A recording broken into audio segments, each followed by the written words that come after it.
Hi everyone, I'm Voltaire Lepe, CEO of Lepe Temo Properties, top 1% agent in the county. And this Wednesday, I want to invite you to learn from another top realtor in the county, Anthony Manzan.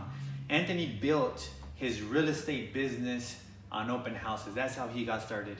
And he worked these open houses and he figured them out to a point where now he grosses more than $1 million a year in his business. So if you want to learn how to do an open house right, and not just wing it, not just show up, and actually have people come through your open house, get prospects, know exactly what to tell them, what offer to make them in order for them to become your clients, you should definitely attend this open house workshop. So it's Wednesday, 2 p.m. this Wednesday, February 26th.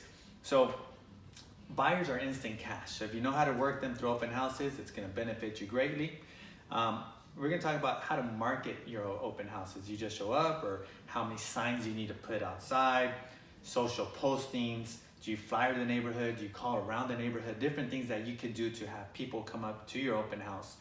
And how to basically grow your open houses on the weekends to eventually having $1 million business. Reach out to me with any questions. I hope to see you here. See ya.